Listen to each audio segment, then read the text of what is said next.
Everyone, welcome once again to T Point Academy. मैं शुभम पांडे पर फिर से आपके सामने आज थर्ड टॉपिक को डिस्कस करेंगे। थर्ड लेक्चर हम डिस्कस करेंगे क्लास 9 हिस्ट्री चैप्टर 2 रशियन। आप लोग काफी अच्छा कर रहे हैं, चीजें बेहतर जा रही हैं। चलिए समझते हैं इस टॉपिक को। आज का टॉपिक है the coming of socialism in Europe. है क्या सोशलिज्म, आया कहां से, सवाल ये आता है। और सोशलिज्म होता क्या है, चलिए आप एक वर्ड देखिए, दो तीन वर्ड आप देखिए। एक होता है कैपिटलिज्म। कैपिटलिज्म का मतलब जहां पे मैक्सिमम चीजें प्राइवेट प्रॉपर्टी हो या प्राइवेट कंपनी हो, ठीक है, जहां पे सरकार का बहुत ज्यादा इंटरफेयर ना हो, जैसे यूएसए से लेके फ्रांस से लेके इंग्लैंड, ये कैपिटलिज्म में है। फिर एक वर्ड आता है सोशलिज्म। क्या आता है? सोशलिज्म। सोशलिज्म में ये हुआ कि गवर्नमेंट जो है, गवर्नमेंट कुछ चीजों को ओन करे, कुछ प्राइवेट प्रॉपर्टीज हो। क्या हो? मिक्स मतलब हो गया कि कुछ प्राइवेट प्रॉपर्टीज हो। इस तरह का एक सोशलिज्म होता है। एक सोशलिज्म कहता है कि लगभग में मैक्सिमम चीजें गवर्नमेंट कंट्रोल हो, और गवर्नमेंट कंट्रोल होगा तो गवर्नमेंट सबके वेलफेयर का काम पहले करेगी, प्रॉफिट का काम बाद में करेगी। जैसे इंडिया का मोटी मोटा मिक्स है, गवर्नमेंट और प्राइवेट दोनों, ठीक है। जैसे कि गरीबों के हाथ में भी कुछ है, सब एक कुछ लोग अमीर लोगों के हाथ में ना चला जाए। तो कैपिटलिज्म से फिर आता है कम्युनिज्म। कम्युनिज्म का मतलब everything is controlled by government only, everything, no private property, no private property. Okay. तो कम्युनिज्म, कैपिटलिज्म से कम्युनिज्म का रास्ता तय करने के लिए आपको बीच में सोशलिज्म का सहारा लेना पड़ेगा। सो आपको सहारे के लिए सोशलिज्म चाहिए। So socialism needed it for the help to cover the distance between communism to capitalism. आपको सोशलिज्म के सहारे की जरूरत है, और इसीलिए हमको सोशलिज्म समझने की जरूरत है। तो coming of socialism to Europe, इसका मतलब इससे पहले वो मोटी मोटा कैपिटलिस्ट थे मोस्टली, मतलब प्राइवेट प्रॉपर्टीज थी। ओके। और पुअर्स का हाल बहुत ज्यादा बुरा था। ये सारी चीजें मतलब कैपिटलिज्म में क्या होता है कि जैसे जितनी भी कॉर्पोरेट कंपनियां, प्राइवेट कंपनियां होती हैं, उसमें आपको पता चलता है कि एम्प्लॉय से काफी अच्छा काम लिया जाता है, उसके बदले में पेमेंट लेस दी जाती है। मतलब कि दोहन होना, कहते हैं ना, खून चूसना, समथिंग लाइक दैट। तो ये सारी चीजें आपको यहाँ देखने को मिलेगी। By the mid 19th century in Europe, socialism was a well-known body of ideas that attracted widespread attention. तो 19th सेंचुरी के मिड में क्या हुआ? सोशलिज्म, जैसे ये सिंबल है, ये सोशलिज्म है, ये लेबर्स के थ्रू यूज किया जाने वाला हथियार है, तो उसी को बनाया गया एक फ्लैग। तो सोशलिज्म एक आइडियोलॉजी आई कैपिटलिज्म से हट के, जिसमें कई सारे अलग अलग फिलोसफर्स की आइडियोलॉजी ने वर्क किया, उसको फॉलो किया गया कि भाई लोगों के बीच में प्रॉफिट का शेयरिंग थोड़ा अच्छा हो, लोगों की लाइफ में इक्वलिटी है। Why socialist were against the private property, क्यों थे? Socialist consider private property as the root of socialism. इनका कहना था कि समाज में जितनी भी बुराइयां हैं या जितनी भी समस्याएं हैं, all are because of private property owner, क्योंकि मैक्सिमम प्राइवेट प्रॉपर्टी ये रखते हैं और पैसे इनके पास ज्यादा होते हो, और जीने के लिए सबको चाहिए, जीने के लिए सबकी जरूरतें हैं, बट मैक्सिमम प्रॉफिट ये रखते हैं, तो गरीब इंसान करे क्या? उसके पास पैसे कहाँ से आएंगे? तो यही कारण है कि अगर प्राइवेट प्रॉपर्टी खत्म कर दी जाए तो चीजें आसान हो जाएंगी। Individual owned the property that gave employment. Properties were concerned only with the personal gain and not with the welfare of those who made the property of productive. इनका कहने का मतलब है कि इंडिविजुअल के पास प्रॉपर्टी है, वो एम्प्लॉयमेंट तो क्रिएट करेगा, लेकिन उससे बना हुआ जो प्रॉफिट है वो किसी कम ही लोगों के हाथ में कंसंट्रेटेड रहेगा, और वो अपने ही गेन के बारे में बात करेंगे। वेलफेयर के बारे में कौन बात करेगा? लोगों के बारे में, आम जनता, गरीबों के बारे में कौन सोचेगा? They wanted property to be controlled by society as whole and not just by an individual. इनका कहने का मतलब है कि प्रॉपर्टी जो है सोसाइटी कंट्रोल करे, या सोसाइटी को रन कौन करेगा? कोई सरकार करेगी, कोई government. So it should be owned by the government which is chosen by the people. Okay. And so that more attention would be paid to the collective social interest. तो इसका मतलब प्राइवेट प्रॉपर्टी तो एक इंसान के बारे में बात करेगी, अपने बारे में, लेकिन जब आप लोगों के बारे में सोचते हैं तो कलेक्टिवनेस के बारे में सोचते हैं। कलेक्टिव डिसीजन होने चाहिए, मतलब समाज का कल्याण, ठीक है। कॉमन पब्लिक का इंटरेस्ट कौन देखेगा? तो कॉमन पब्लिक के इंटरेस्ट के बारे में भी सोचा जाए। इस तरह की आइडियोलॉजी कौन रखता है? सोशलिज्म में इस आइडियोलॉजी को फॉलो किया जाता है। तो अभी आपको डिफरेंस समझ में आया कि प्राइवेट प्रॉपर्टी से चीजों को सरकार के हाथ में सौंपा जाए, जहां पे पब्लिक वर्क करेगी, पब्लिक उसका प्रॉफिट अर्न करेगी। कुछ इस तरह की आइडियोलॉजी यहाँ पे रखी गई। How could a society without property operate? What would be the basis of socialist society? तो सवाल ये था कि एक ऐसी सोसाइटी कैसे वर्क करेगी जिसके पास कोई अपनी खुद की प्रॉपर्टी ना हो, सब पब्लिक प्रॉपर्टी हो, और इसको ऑपरेट कौन करेगा? ये कैसी आइडियोलॉजी है? ये सवाल आपके मन में आया। तो देख, डिफरेंट सोशलिस्ट विजन, अलग अलग सोशलिस्ट ने अपना अपना विजन दिया, नाम याद रखिएगा। Some believe in the idea of cooperatives. Cooperatives क्या होते हैं आपको पता है? कोऑपरेटिव्स का मतलब होता है जैसे कि अमूल मिल्क आप पीते हैं, ये इंडिया की सबसे बड़ी, क्या वर्ल्ड के अच्छी अच्छी कोऑपरेटिव्स में से एक बिगेस्ट स्थान रखती है। आनंद मिल्क यूनियन लिमिटेड ये आता है। अमूल के बारे में बात करेंगे तो इसमें क्या होता है कि कोऑपरेटिव सोसाइटी में, जैसे मान लीजिए आप हैं, मैं हूं, चार पार्टनर्स हैं, या ऐसे 100 लोग हैं, 100 लोगों ने अपनी उसमें इनपुट डाला, बिजनेस किया, ग्रो हुआ, और वो प्रॉफिट 100 लोगों के पास गया। तो इससे 100 लोगों पे बेस्ड अगर 500 लोग डिपेंडेंट है, तो ऐसे कम से कम 5000 लोगों का क्या हुआ कि घर पे वो वेल्थ पहुंची, उनका ग्रो हुआ, लाइफ स्टैंडर्ड बढ़ा। इसे कोऑपरेटिव सोसाइटीज कहते हैं। प्राइवेट इंडिविजुअल में क्या होता कि वो 500 लोगों को हायर करता, लेकिन उनको सैलरी देता और मेन प्रॉफिट अपने पास रखता। तो कोऑपरेटिव यहाँ ज्यादा अच्छे से वर्क की। तो रॉबर्ट ओवेन एक इंग्लिश मैन्युफैक्चरर है, sought to build a cooperative community called New Harmony in Indiana's, USA में। इन्होंने मतलब न्यू न्यू हार्मोनी मतलब जहां पे लोग मिलजुल के रहे, तो इनकी ये बात थी कि हमें कॉपरेटिव्स की तरह वर्क करना चाहिए, रादर देन प्राइवेट प्रॉपर्टी। ऐसे ही 10 20 50 बिजनेसमैन, लेबर्स को भी मिला लो, लेबर्स को बोलो जब भाई जब कॉपरेटिव है तो सब मेहनत करेंगे तो ही सबका बढ़ेगा, ठीक है? तो लेबर्स को भी मिक्स करो। ऐसे बहुत सारी कॉपरेटिव सोसाइटी चलाई जाती है, नो डाउट। उन्हीं के वाइल अदर डिमांडेड, वहीं पे कुछ लोगों ने थोड़ा सा इसको बढ़ा के बोला, अलग फेज दिया। In France, Louis Blanc 1813 to 1882 wanted government to encourage cooperatives and replace capitalist enterprises। इनका कहना था कि जो कॉपरेटिव्स है वो गवर्नमेंट के थ्रू इनकरेज किया जाना चाहिए, और धीरे धीरे प्राइवेट प्रॉपर्टीज को हटा दीजिए। आप क्या कीजिए? प्राइवेट प्रॉपर्टीज को हटा दीजिए। क्या होगा? Government encourage. भाई गवर्नमेंट पब्लिक के थ्रू चूजन है, अगर गवर्नमेंट उसमें इंटरेस्ट दिखाएगी तो कहीं ना कहीं पब्लिक का निर्णय है, उसको ऑपरेट करना आसान होगा। जैसे इंडिया में भी कोऑपरेटिव बैंक्स होते हैं, आपने कोऑपरेटिव बैंक्स देखे होंगे। वो बहुत ज्यादा, इनका मेन मोटिव प्रॉफिट कमाना नहीं होता, याद रखिएगा।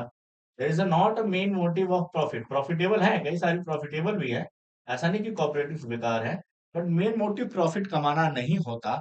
मेन मोटिव होता है वेलफेयर करना। हालांकि बहुत ज्यादा कॉपरेटिव ओपन करेंगे और वो प्रॉफिट नहीं कमा पाए तो सरकार का भट्टा बैठ जाए, इकोनॉमी बैठ जाएगी।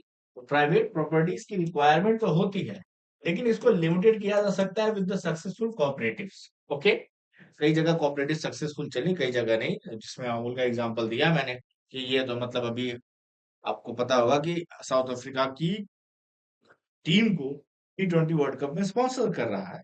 तो आप समझ सकते हैं कि इंडियन कंपनी वहां की टीम को स्पॉन्सर कर रही है, मतलब इंडिया के बाद वो फॉरेन में भी अपना धाक जमाने वाली है, वहां पे भी अपना बिजनेस सेटअप करने वाली है। तो ऐसा नहीं है।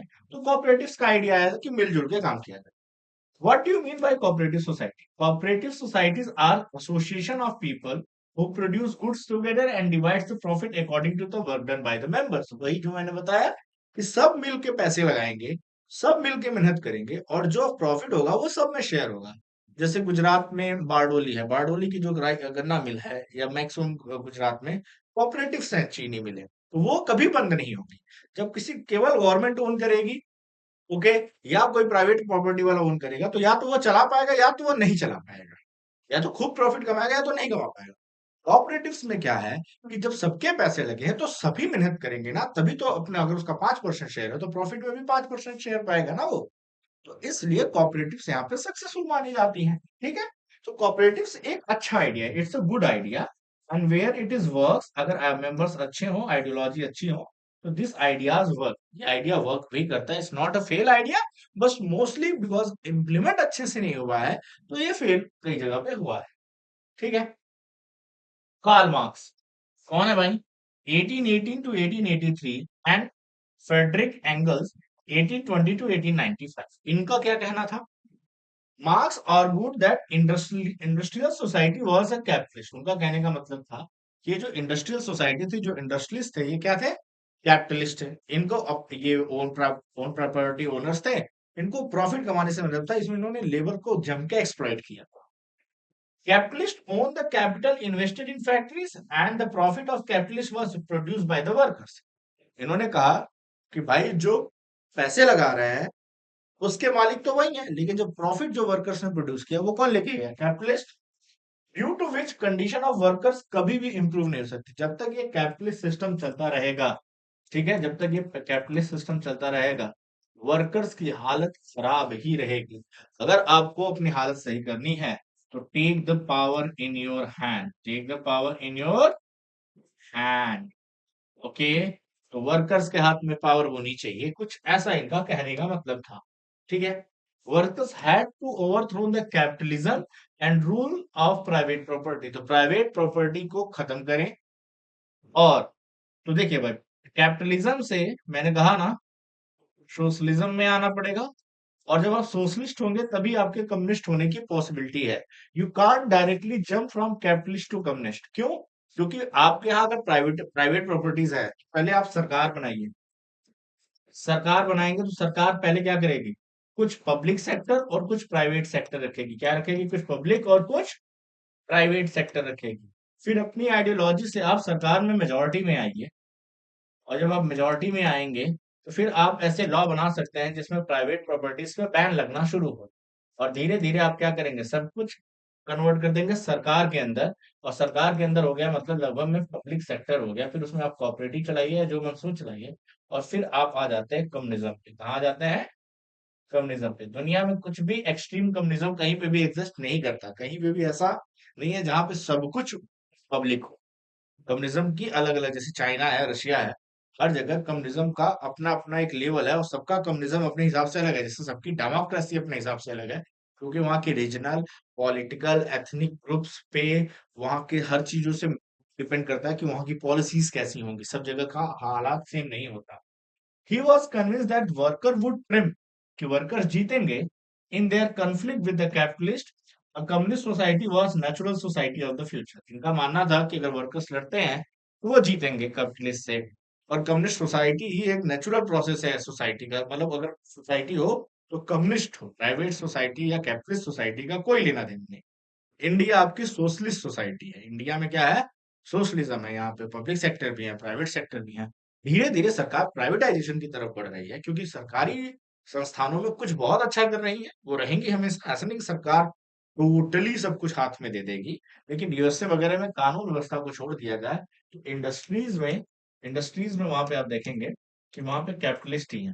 वहां का राष्ट्रपति जब भी कोई प्रेसिडेंट बनता है तो आपने देखा होगा कि ये सब बड़े बड़े बिजनेसमैन बनते हैं। ओके, तो वहां पे पावर में भी कौन है? ये कैपिटलिस्ट ही हैं। वहां आम जनता का उतना ज्यादा पॉसिबिलिटी नहीं है, तो वहां पे लेबर का एक्सप्लॉइटेशन आम बात। Support for socialism. सोशलिज्म को सपोर्ट कैसे मिला? क्या हालात रही यूरोप में कि सोशलिज्म का सपोर्ट बढ़ा? कैसे कैसे इन लोगों ने यूरोप में अपनी पकड़ बनाई?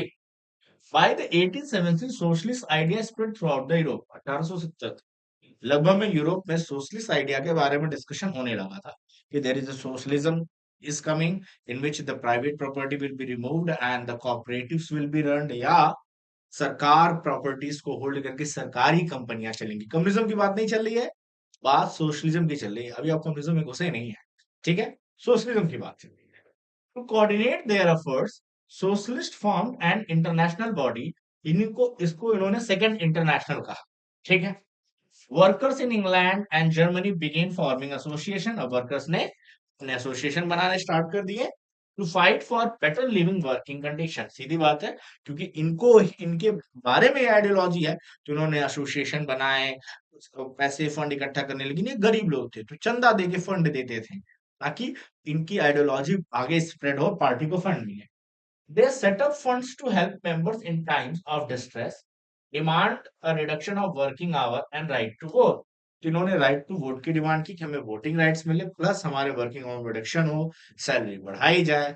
और जो इनके मेंबर्स इनके लिए पॉलिटिकली सपोर्ट करते थे, उनको शराब टाइम में ये चंदा देके उनको सपोर्ट करते थे कि भाई एनी हाउ चीजें पहले से बेहतर हो, हमारी वर्किंग कंडीशन पॉलिटिकल पावर में आने से ही बेहतर हो। तो ये एरा था कि सभी जगह ना पॉलिटिकल चेंज चल रहा था, everyone was talking about the politics, everyone was this change. अब थोड़ी सी पुरानी मूवीज वगैरह में देखेंगे इंग्लैंड यूरोपियंस की, तो कोई भी पुरानी मूवी उस दौर की, तो उसमें ये आपको communist word, capitalist word, Libre party, change, radicals, liberals, ये सारे वर्ड बड़े अच्छे से समझ में आएंगे। ठीक है। जर्मनी में the association of worker closely with the Social Democrat Party SDP help it to win parliamentary seats. क्या है कि ये इनका एसोसिएशन तो है, लेकिन इनको पॉलिटिकल पार्टी से अलाइन करना पड़ता है। जो भी वहां की पॉलिटिकल पार्टी है जिसकी आइडियोलॉजी लिटिल बिट सोशलिस्ट है, उससे ये क्या हो जाते थे, अलाइन हो जाते थे। और अलाइन करके अलाइन होके क्या करते थे, उसका वोट परसेंटेज बढ़ाते थे ताकि वो इलेक्शन में जीत सके। जब इलेक्शन में वो विन करेगी, तो उससे क्या होगा, जब वहां लॉ बनाया जाएगा तो उस लॉ में इनकी आइडियोलॉजी झलकेगी, इनकी आइडियोलॉजी भी शेप करेगी वहां के लॉ। ठीक है। तो वहां के लॉ में आइडियोलॉजी का भी एक अच्छा रोल होगा। 1905 में socialist and trade union form, एक socialist and trade union form किया गया, जो किसको सपोर्ट करता था, Labour Party in Britain, Britain में लेबर पार्टी को सपोर्ट करता था। सोशलिस्ट पार्टी इन फ्रांस बनाई गई। तो ध्यान से देखिए कि एसडीपी तो जर्मनी में, इंग्लैंड में, फ्रांस में, ये तीनों कैसी कंट्रीज हैं, ये तीनों कैपिटलिस्ट कंट्री हैं, प्रो कैपिटलिस्ट कंट्रीज हैं। यहाँ आज भी कैपिटलिज्म पूरा का पूरा कैपिटलिज्म एग्जिस्ट करता है आज भी। सरकार भले है, भले वहां पे सरकार एक डेमोक्रेटिक सरकार है, लेकिन सरकार डेमोक्रेटिक है इसका मतलब ये नहीं है कि सारी, तो सरकार डेमोक्रेटिक है लेकिन वो कैपिटलिज्म में बिलीव करती है, कैपिटलिस्ट आइडियोलॉजी को फॉलो करती है। तो प्राइवेट सेक्टर को वहां पे ज्यादा छूट है, और सरकारी कंपनियां कम है, प्राइवेट सेक्टर को ज्यादा छूट है। ठीक है। वहां पे मैक्सिमम प्रॉपर्टी प्राइवेट है, सरकार बहुत ज्यादा ओन नहीं करती, ना सरकार बहुत ज्यादा इंटरफेयर करती है। ओके, वहां के रूल रेगुलेशन थोड़े अलग। Got it. तो यहाँ पे भी पार्टियां बनी, लेबर्स ने उन पार्टियों को हेल्प किया जिससे वो पावर में आए, और फिर जब लॉ बनाया जाए तो हमारी आइडियोलॉजी के अकॉर्डिंग लॉ बनाया जाए, प्राइवेट प्रॉपर्टीज को कम किया जाए। लेकिन इन 1914 socialist never succeeded in forming a government in Europe. एक होता है कि कुछ सीट विन करना, और एक क्या होता है, मेजोरिटी में आना। तो कहीं पे भी आप बात करेंगे, तो चाहे जर्मनी हो, इंग्लैंड हो, या फ्रांस हो, यूरोप के किसी भी हिस्से में 1914 तक ये लोग मेजोरिटी में नहीं, but their ideas and strong figure did shape the legislation in the parliamentary politics। चलिए मेजोरिटी में नहीं आए, लेकिन ऑपोजिशन में तो बैठेंगे। अब ऑपोजिशन में बैठेंगे और थोड़ी सी भी ठीक ठाक सीट हो, तो जब भी कोई लॉ बनाया जाता है तो ऑपोजिशन प्रेशर बनाता है, और उस लॉ में चेंजेस करवा सकता है। अगर मेजोरिटी का इशू है तो अपने अकॉर्डिंग चेंजेस भी करवा सकता है। इसका मतलब जब भी लॉ बनेगा तो उसपे उनकी आइडियोलॉजी, उनके प्रेशर का इफेक्ट दिखेगा, क्योंकि कभी पार्लियामेंट में लॉ बनता है, भले ऑपोजिशन माइनॉरिटी में हो, लेकिन उसका भी प्रेशर उस लॉ पे इम्पैक्ट डालता है, क्योंकि कहीं ना कहीं लॉ मेजोरिटी से पास होते हैं। तो कई सारी चीजों में इनकी झलक उसमें देखने को मिलेगी। Government continue to be run by conservatives, liberals and radicals. क्योंकि जो गवर्नमेंट्स थे, या तो कंजर्वेटिव्स जो राजा थे बाद में पॉलिटिशियन बन गए, भाई पैसे हैं तो बन गए, या वो रेडिकल और लिबरल्स जो ऑलरेडी पावरफुल थे, पॉलिटिक्स में एक्टिव थे। आप सोचेंगे सर ये लिबरल और रेडिकल सोशलिस्ट नहीं थे, आपके माइंड में ये आया होगा। देखिए ये जो लोग हैं जो सोशलिज्म को फॉलो करते हैं, लिबरल और रेडिकल्स भी प्राइवेट प्रॉपर्टी के ओनर्स थे। लिबरल और रेडिकल वर्कर्स की कंडीशन में सुधार चाहती थी, वर्कर पावर्स में आए, इस आइडिया में बिलीव नहीं करते थे। ये जो सोशलिस्ट हैं, ये सोशलिस्ट बाद में बनने क्या वाले थे, कम्युनिस्ट बनने वाले थे। क्यों? क्योंकि ये धीरे धीरे क्या करते, प्राइवेट प्रॉपर्टी को इरेडिकेट कर देते। और अगर प्राइवेट पार्टी को इरेडिकेट कर देते तो वो लिबरल्स और रेडिकल्स जिनकी खुद की प्राइवेट प्रॉपर्टी है वो कहाँ जाते। तो इसके कारण वो चुनाव जीतते रहे, ये लोग बहुत ज्यादा पावर में नहीं आए, ये उनसे अलग सोच के निकल गए थोड़े से। ठीक है। तो हम पढ़ेंगे 1914 तक ही क्यों लिखा गया है, क्योंकि 1914 में वर्ल्ड वॉर स्टार्ट होता है, और इसी समय पे आप देखेंगे थोड़े बहुत टर्बुलेंस होते हैं। कहाँ होते हैं, मतलब उथल पुथल होती है, और ये उथल पुथल कहाँ होती है, ये उथल पुथल शुरुआत होती है रशिया में, क्योंकि रशिया पूरा ईस्ट में है और प्लस एशिया में है। तो यहाँ पे जो आइडियोलॉजी है उसको पहुंचने में देर लगती है, और यहाँ की पॉलिटिकल और इकोनॉमिक कंडीशन और जनता की कंडीशन पूरी अलग है वेस्ट यूरोप से। तो यहाँ की कंडीशन के बारे में हम पढ़ेंगे अपकमिंग लेक्चर में। द रशियन रिवॉल्यूशन स्टार्ट करेंगे। अभी तक आपने जो पढ़ा था वो क्या पढ़ा है? अभी तक आपने पढ़ा है सोशलिज्म इन यूरोप। ओके, आपने क्या पढ़ा? Socialism in Europe and Russian revolution. क्योंकि अब पहले तो वो कैपिटलिस्ट है, ठीक है, कैपिटलिस्ट से कैसे कैसे सोच सोशलिज्म में बदली, इसके बारे में हमने देखा कि कैपिटलिस्ट कैसे लोग सोशलिज्म में बैठ रहे हैं। और जैसे आप रशियन रिवॉल्यूशन में सोशलिज्म के बाद घुसेंगे, अगर लोग सोशलिस्ट हो गए तो फिर वो कम्युनिज्म की तरफ बढ़ जाएंगे। कम्युनिज्म आप यहाँ समझेंगे कि कम्युनिज्म क्या होता है, कम्युनिस्ट सोसाइटी क्या होती है, कैसे ये सोशल से थोड़े से ज्यादा होते हैं। जैसे मैं बताता हूँ आपको, ऐसे समझिए, मान लीजिए राइट है, ये मिड है, और ये लेफ्ट है, ठीक है। तो याद रखिएगा, मिड में आते हैं सोशलिस्ट, मतलब इसमें प्राइवेट और पब्लिक दोनों प्रॉपर्टीज का मिक्सअप होता है। आप थोड़ा सा शिफ्ट करेंगे लेफ्ट की तरफ तो आप प्राइवेट प्रॉपर्टीज की तरफ आएंगे, मतलब कैपिटलिस्ट। और वहीं पे आप एकदम राइट की तरफ शिफ्ट हो जाएंगे तो यहाँ पे आ जाएंगे कम्युनिस्ट, ठीक है। अब इसमें भी रशिया, चाइना या जो भी कम्युनिस्ट कंट्री है उसमें भी सोशलिस्ट से लेके ये एक्सट्रीम लेवल होता है। एकदम राइट कॉर्नर का मतलब एक्सट्रीम सोशलिस्ट, एक्सट्रीम कम्युनिस्ट और एक्सट्रीम कैपिटलिस्ट। तो ऐसा नहीं है, कोई भी एक्सट्रीम लेवल पे नहीं होता, क्योंकि अगर एक्सट्रीम लेवल पे आप पहुंचे तो मार काट होना तय है। फिर क्या होता है, किसी भी चीज में एक्सट्रीम लेवल का मतलब होता है वायलेंस। क्या होता है? बिना वायलेंस के कोई भी चीज एक्सट्रीम पे नहीं। एक्सट्रीम का मतलब कोई भी उसके खिलाफ हो, मारो, हटा दो, साफ कर दो। कहीं पे भी एक्सट्रीम नहीं है। अलग अलग कंट्री को अगर आप इस पे स्केल करके नंबर नंबर लाइन बना दे, 1 2 3 1 2 3 4, तो आप देखेंगे कि कोई 1 पे एग्जिस्ट करेगा, कोई 3 पे एग्जिस्ट करेगा, कहीं पे ज्यादा कहीं पे कम है। इस तरह से क्या होता है, वे पूरा का पूरा स्लैब चलता है। तो ये था आज के पार्ट 3 में, हमने सोशलिज्म इन यूरोप फिनिश किया। अब हम पढ़ेंगे Russian revolution from the next part. So आज के लिए इतना ही। Bye everyone, have a good day.